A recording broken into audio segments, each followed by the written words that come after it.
Hi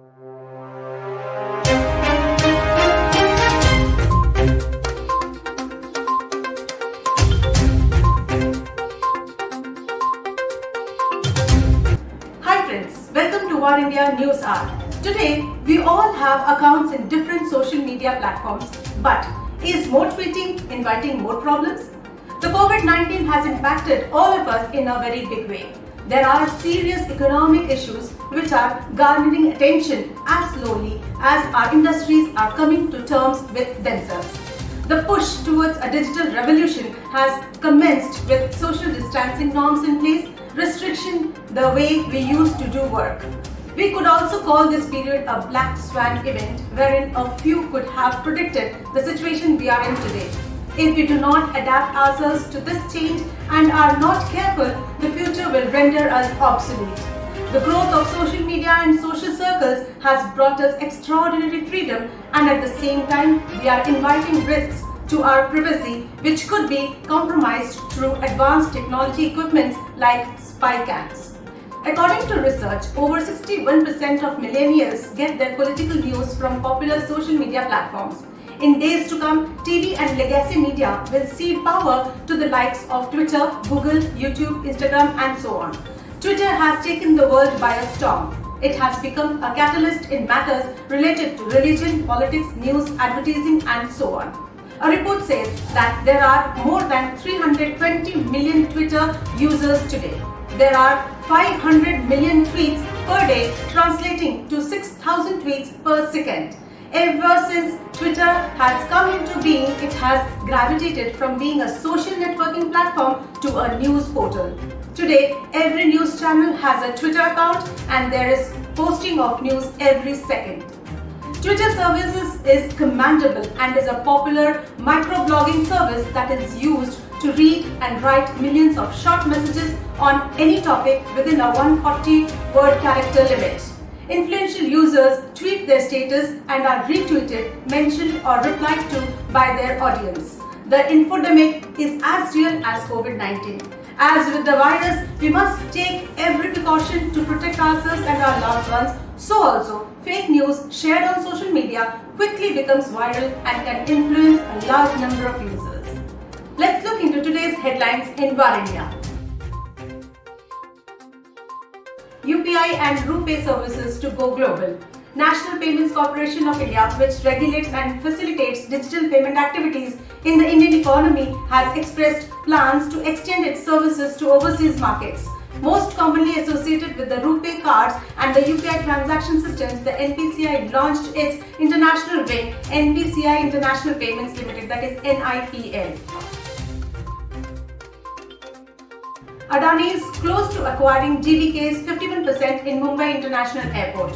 The tussle between Adani Group and GVK Group over management of Mumbai Airport appears to be heading in the direction of a decision, with the previous proposing to amass a majority stake in Mumbai Worldwide Airport, that is MIAL. Adani Group may purchase a controlling 51% stake within the airport, which will result in GVK exiting the distinguished Mumbai Airport enterprise, sources mentioned.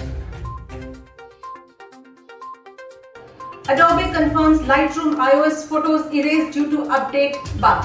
Adobe released a new version of its Lightroom app for iOS this week, and it unfortunately has caused some users to permanently lose their photos and presets. An update has been released since fixing the issue, but Adobe says there is no way to help those already affected by the flaw to recover losing images and data. 235 million Instagram, TikTok and YouTube users data exposed. The data of 235 million Instagram, TikTok and YouTube users have been exposed in a data leak.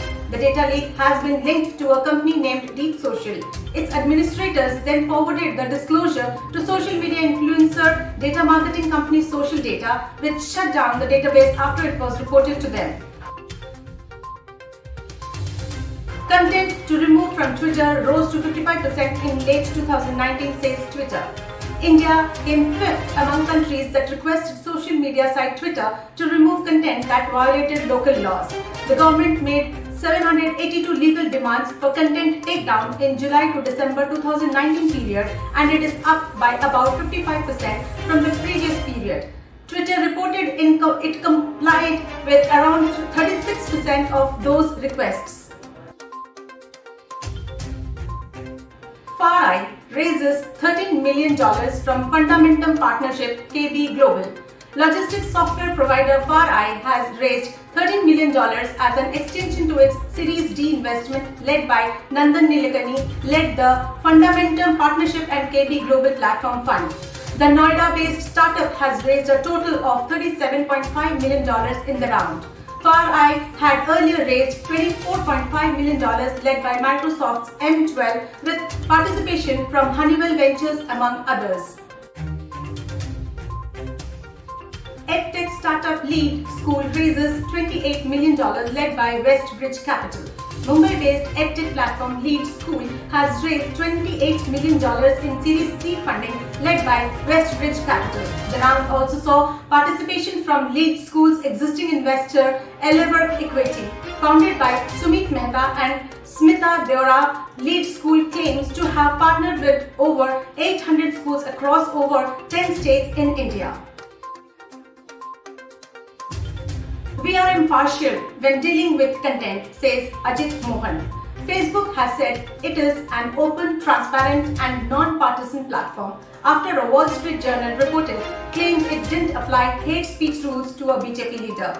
We denounce hate and bigotry in any form. We have an impartial approach to dealing with content and are strongly governed by our community standards, said Ajit Mohan, Facebook India Managing Director. Samsung developing cheaper Galaxy foldable smartphone. South Korean tech giant Samsung is reportedly working on a budget foldable smartphones.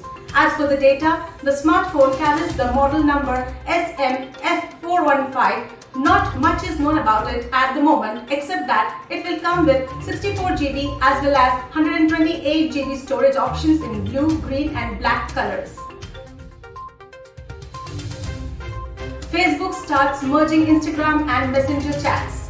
As technology is getting consolidated, Facebook has now begun merging Instagram and Messenger chats to enable users to chat across both the platforms, and you may soon be able to chat via Instagram Messenger's apps simultaneously. The update will soon roll out in both Android and iOS devices, reported Verge. It is an attempt to make all its apps, WhatsApp, Messengers and Instagram into one unified experience for billions of users. COVID update. The number of coronavirus cases in India has reached 29,75,701 as 68,898 people tested positive in the last 24 hours, according to the Ministry of Health and Family Welfare. The coronavirus death toll in the country has risen to 55,928, while 21,58,946 coronavirus patients have been discharged. Out of the total cases, 6,92,028 are active. To sum up, the main concern is lack of transparency in how Twitter modifies posts, which indicates a lack of integrity. Take the recent example of an advertisement tweeted by Amul titled "Exit the Dragon." Amul's Twitter account was briefly blocked after the company shared a cartoon which called for a boycott of Chinese products. Now, after the handle was restored, the company has pinned the tweet on their file so that this is the first tweet anyone visiting the company's Twitter profile will see. Twitter has also been accused of shadow banning by hiding tweets which contend that Twitter is not in alignment with from public view. It is therefore evident that Twitter has become a wayward child and needs to be more mature. Another important issue which needs to be flagged here is the spread of fake news and false propaganda on Twitter. In recent times, after the China-India face-off at LAC in May 2020, there has been hundreds of fake accounts which have been created mostly from Pakistan commenting on the Indo-China situation. 1 month after the violation standoff between India and the Chinese troops in the Galwan Valley, along the line of actual control, Twitter had emerged as a battlefront with multiple handles impersonating Chinese nationals and spreading disinformation about India. Another important aspect which needs to be highlighted is about cyberbullying on Twitter. Cyberbullying occurs through social media platforms. It involves humiliation through hateful comments on online platforms, sharing negative or false information about another individual for causing humiliation and character assassination. A subject matter expert says we cannot have these organizations play merry hell with the sentiments of the people and undermine the morale of the nation and its armed forces. The time for reckoning has come. Let's wind up for the day, but do not forget to like, share, comment and subscribe to War India News Magazine. Please download the War India app for the latest news and updates, which is available on Google Play Store. Stay tuned for more updates. Thank you.